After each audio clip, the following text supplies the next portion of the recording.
네, 안녕하세요. 가을바람입니다. 오늘의 누워서 듣는 중요한 경제 뉴스 전해드립니다.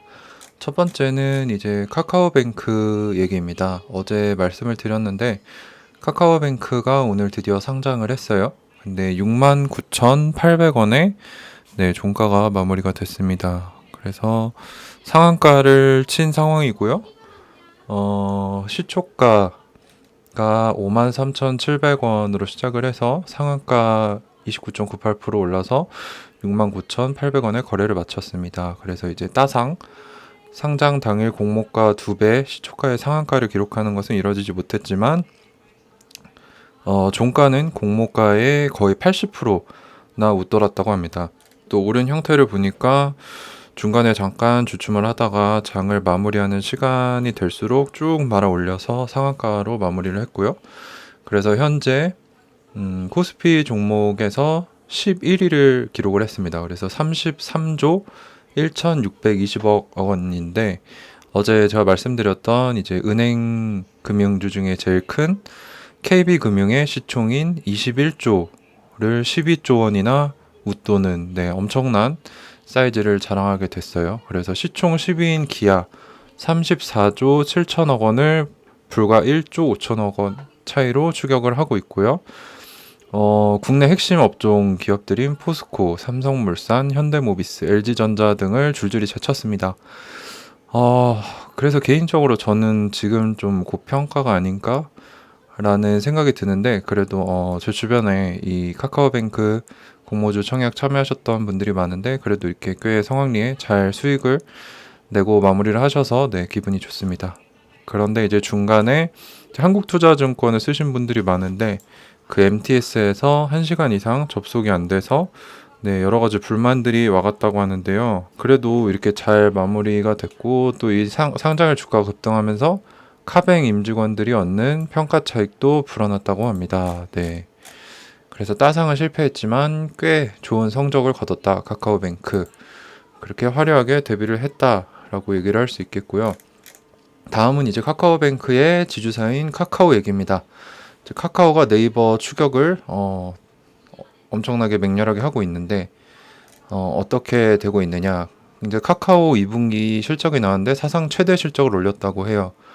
그래서 수년간 공을 들여온 신사업 부분에서 특히 괄목할 만한 성과를 냈는데요. 카카오 2분기 매출은 1조 3,522억 원, 영업이익은 1,626억 원으로 작년 동분기보다 각각 매출은 40% 이상, 영업이익은 66%나 늘었다고 합니다. 그리고 이 실적이 돋보이는 건 카카오 모빌리티, 카카오페이 등 신사업 부분, 플랫폼, 기타 부분이라고 합니다. 그래서 지난해 같은 기간보다 매출만 보면 70% 이상이나 늘었다고 합니다. 그래서 카카오가 지금 엔터테인먼트나 콘텐츠 사업 강화를 위한 인수합병에도 적극적인데 최근 계열사를 13개나 늘렸고 엔터테인먼트의 탑3 중 하나인 SM 인수도 검토하고 있다고 하네요. 네, 정말 무서운 것 같습니다.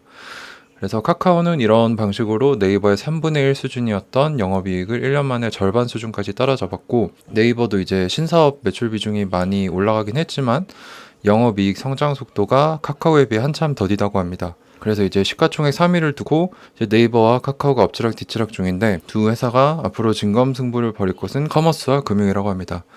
그래서 카카오는 다음 달 1일 카카오 커머스를 흡수합병해서 현재 국내 1위 이커머스인 네이버 쇼핑에 도전장을 낸다고 합니다. 근데 아까도 말씀드렸다시피 금융 부분에서 카카오뱅크가 이미 코스피 입성하면서 대장주 위치를 차지했고 카카오페이도 이제 상장 일정이 잡히면서 이제 네이버의 이제 카카오뱅크 역할을 하고 있는 네이버 파이낸셜을 멀찌감치 따돌리고 있다. 이런 소식입니다. 그래서 뭐 제가 보기에는 카카오가 조만간 네이버를 뒤집고 우리나라 시총 3위 그리고 이런 이커머스 플랫폼 부분에서는 1위 기업이 되지 않을까라는 생각이 들었습니다. 네, 카카오의 성장 속도가 진짜 무서운 것 같네요.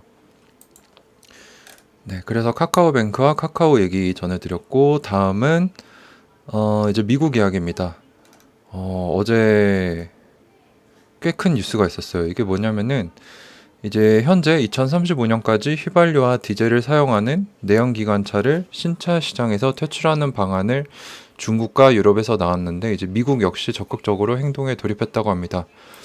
그래서 조 바이든 대통령이 2030년까지 배터리, 플러그인 하이브리드, 수소연료 전지, 전기차 등 친환경차가 신차 판매의 절반이 될 수 있도록 지원하겠다는 행정명령에 서명했습니다.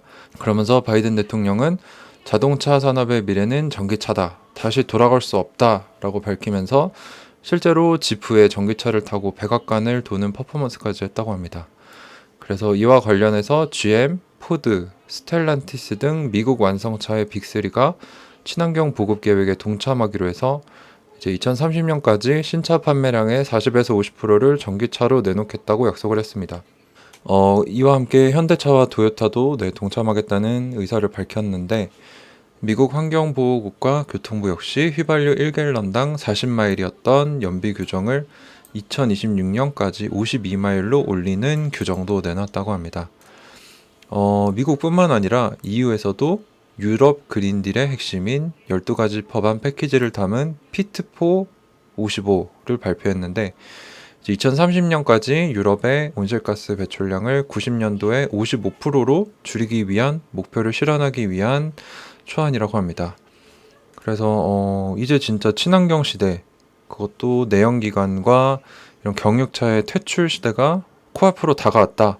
이제 전기차와 친환경차의 시대가 왔다라고 구체적으로 얘기를 할 수 있을 것 같습니다. 근데 이제 국내 업계의 우려가 커지게 있는 게 아직 우리나라는 이제 대기업 빼고는 중견 3사인 르노, 삼성, 한국 GM, 쌍용 자동차 등은 이런 친환경 흐름에 전혀 준비가 되어 있지 않고 마찬가지로 하청업체나 이런 중소기업들도 전기차 시대가 되면은 기존의 내연 기관차를 구성하는 부품 중 거의 40%가 필요가 없어지게 되는데 이에 대한 준비나 이런 연구가 되어 있지 않기 때문에 타격이 클 전망이라고 합니다. 그래서 조만간 이 자동차 업계에 큰 재편이 일어나지 않을까. 이제 친환경 쪽에 투자를 많이 하고 앞서가는 기업들이 주가도 뛸 거고 그렇지 못한 기업들은 도태되지 않을까라는 생각이 드던 찰나에 이제 다른 기사를 하나 더 봤어요. 이제 K 배터리는 물 만났다 라는 얘기인데 중국에 CATL이라는 이제 배터리 기업이 있는데 중국의 내수 시장과 정부 지원 등을 등에 업고 높은 밸류에이션을 인정받고 있다고 해요. 그래서 시가총액이 220조 원이 넘는데 그동안 우리나라 배터리 3사의 시가총액 합계는 130조 원이 되지 못한다고 합니다. 그런데 이제 시장 점유율도 비슷한데 우리나라 기업들, 배터리 기업들이 인정을 못 받고 있는데 아마 이 바이든의 이 친환경 행정명령 발표를 계기로 미국에 공장을 짓고 있는 한국 배터리 업체들이 더 좋은 평가를 받을 수 있고 그에 따라 주가도 올라갈 수 있다는 거죠. 그래서 여기에 포함되는 이제 앞으로 주가가 오르고 좋은 평가를 받을 것으로 기대되는 업체가 솔루스 첨단 소재, 에코 프로비엠, DI 동일, 신흥 SEC, 후성, 첨보, 일진 머티리얼즈, 상하 프론테크 등이 있다고 구체적으로 분석이 나온 기사가 있습니다. 근데 여기서 또 말씀을 드려야 될 게 그 바이든의 그 행정명령 서명하는 행사에 테슬라가 초대를 받지 못했어요. 근데 이게 굉장히 충격적인 게 실제로 판매되고 있는 지금 전기차의 상당 부분이 74%를 차지하는 독보적인 선도 업체가 테슬라인데 테슬라가 초청을 받지 못했어요. 그래서 왜 그러냐 봤더니 이 테슬라 패싱 사태는 머스크의 반노조 성향 때문인 게 아닌가라는 게 시장의 해석이라고 합니다.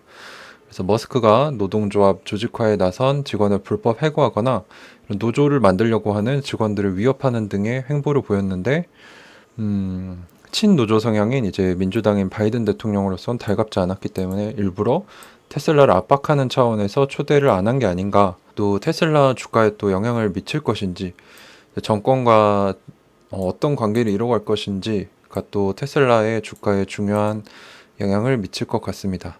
그래서 이렇게 이제 카카오뱅크, 카카오 그리고 이제 미국의 행정명령 소식 전해드렸습니다.